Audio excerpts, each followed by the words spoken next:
toucher des chapitres. Na kosimba ba chapitre mibale. Je suis au livre de Jacques chapitre 4. Na mokana na Jacques 4. Vous allez voir que l'humilité, c'est quelque chose que nous devons chercher. Dans nos maisons, dans nos vies, dans les endroits de travail, dans les vies quotidiennes, sois humble. Amen. C'est très très important. Au chapitre 4, verset 10, Jacques 4, 10, la Bible déclare: humiliez-vous devant le Seigneur, il vous élèvera. Vous avez bien suivi? Humiliez-vous devant le Seigneur, il vous lèvera. Mais ce que tu dois faire, comme en toi, tu as quelque chose qui te dit, fais seulement ce que toi tu penses. Écoute pas ce que l'autre dit. Il y a cet esprit-là. À partir d'aujourd'hui, je ne voulais plus te voir dans ma vie. Moi, je voulais entrer au ciel. Je voulais voir Dieu. Avant que je voie Dieu, sur la terre, je dois être humble. Comme notre Seigneur. Alors, Seigneur, aide-moi. Je vis comme toi. Que ma nature de ma vie soit ta nature soit ma nature. Que je sois parfait comme toi. Amen. Amen. Et c'est pour ça que moi je demande souvent ça. Seigneur, accorde-moi l'humilité. Et là tu peux supporter quelqu'un qui t'insulte. Ça m'est arrivé une fois en Afrique. Je vais vous faire rigoler un peu. Ça m'est arrivé une fois en Afrique. Pendant que je prêchais la bonne nouvelle, j'ai parti prêcher une fille. À l'époque, elle était jeune fille. Donc, quand j'ai commencé à dire à cette fille-là, sœur, tu crois au Seigneur Jésus-Christ, il va te sauver, il va transformer ta vie. Et cette sœur, il est fâché. Il a dit, tu n'as pas vu les autres personnes, seulement moi. Moi je dis, non sœur, je te prêche la parole de Dieu. Ma parole n'était pas arrivée encore à la fin. J'ai attendu à côté.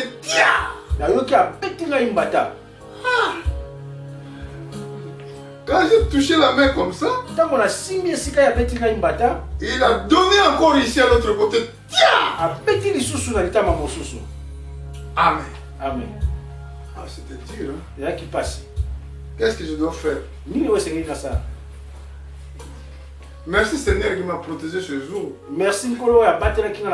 Parce que si c'était pas le Seigneur qui était dans mon côté à ce jour-là, je voulais mettre la Bible à côté. Maintenant on va voir. Mais Seigneur m'a protégé. Premièrement, j'avais la responsabilité de porter l'évangile. Quelqu'un qui porte l'évangile du royaume, il va supporter aussi être maltraité. Il va supporter aussi que les gens parlent mal de toi. Pourquoi vous défendez quand les gens parlent mal de vous? Quand quelqu'un t'insulte, toi tu dis rien. Quand quelqu'un veut aller avec toi 1 kilomètre, toi allez avec lui plus de kilomètres. Quand quelqu'un te demande peut-être le jaquette qu'il y a au-dessous, donne aussi ce qui est à l'intérieur. Et moi, ce jour, j'ai rien dit. Dernière parole était que Dieu te bénisse. J'avais pas le courage de continuer à prêcher. J'ai fermé ma Bible. Mais pour quitter l'endroit, c'était difficile. Parce qu'on n'était pas seul, il y avait des gens qui étaient à côté, qui regardaient la scène. Il regardait ma réaction.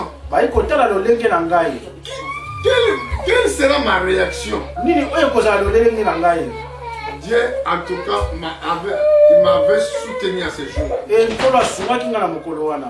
j'ai parti et la sœur est restée. Mais pendant que moi j'avais parti, et Dieu maintenant entre en action. Il commençait à juger les tensions de cette sœur. Il a dit que cet homme que tu as frappé, qu'est-ce qu'il t'a fait? Et beaucoup de gens qui ont regardé la scène, il a commencé à dire, mais le monsieur là, chaque fois il prêche la bonne nouvelle. Il fait pas mal aux gens. Mais pourquoi toi tu dois le frapper? En plus il est bon garçon. Si c'était les voyous qu'on voit dans les rues, il va te taper. Et là, il a commencé à pleurer. 2 semaines, il cherchait moyen de me rencontrer. Mais quand il m'a rencontré, il s'est genouillé. Alléluia. Amen. Mais lui, il m'a tapé. Lui, il m'a humilié. Pendant que les gens étaient là. Mais ce jour-là, il s'est genouillé de demander pardon. Moi, je lui ai dit que je t'ai pardonné. Il a dit que non, je ne crois pas. Je dois faire quelque chose, on doit manger ensemble. Là, je veux voir que tu m'as pardonné.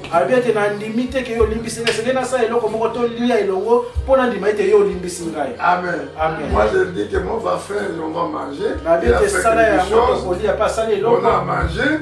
Maintenant, j'ai gagné ces serres. Dans laquelle moyen? Humilité.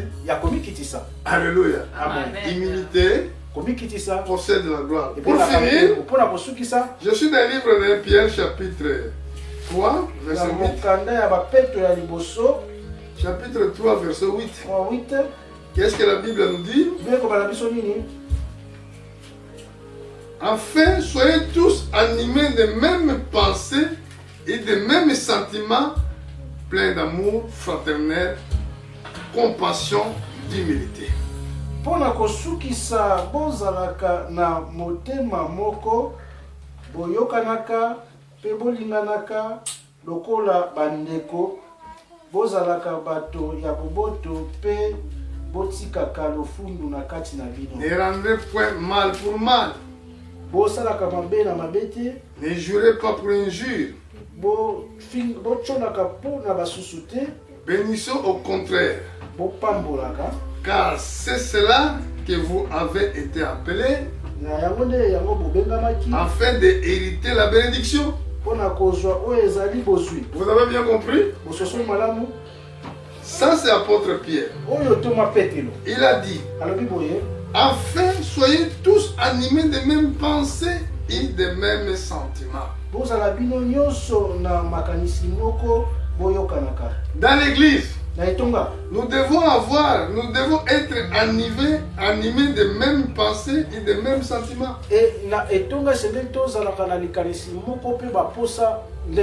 Dans votre maison, vous devez être animés dans les mêmes sentiments et mêmes pensées. Plein d'amour, fraternel, de compassion, d'humilité. Amen. Ne rendrez point mal pour mal. Celui qui t'a fait mal, toi tu voulais rendre mal aussi. Ou celui qui va t'injurier, toi tu vas l'injurier aussi. Bénissons au contraire. Car c'est cela que vous avez été appelés. Dieu vous a appelé pour bénir ce qui vous fait mal. Vous avez bien compris? Amen. Non, je pense que vous comprenez bien. Alléluia. Amen. Dieu vous a appelé. Si tu voulais avoir la bénédiction, bénissez ce qui vous fait mal. Vous allez hériter la bénédiction. Si quelqu'un, en effet, veut aimer la vie de voir des jours heureux, qui persévère sa langue du mal, et a persévéré ses lèvres dans la parole trompeuse, qui s'éloigne du mal, qu'il fasse bien, qu'il cherche la paix et le poursuive.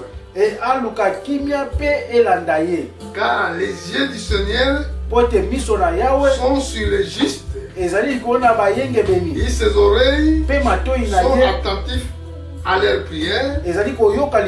Mais la face du Seigneur est contre ceux qui font le mal.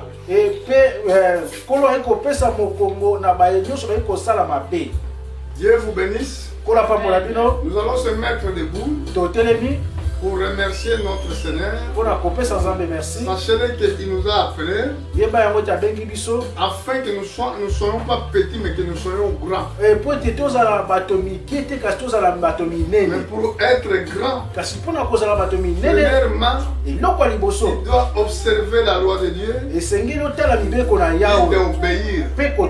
Celui qui obéit la voix de Dieu, devant Dieu, il est personne plus humble. Alors quand tu es humble, Dieu va t'élever sur la terre. Il sera bénédiction pour plusieurs peuples.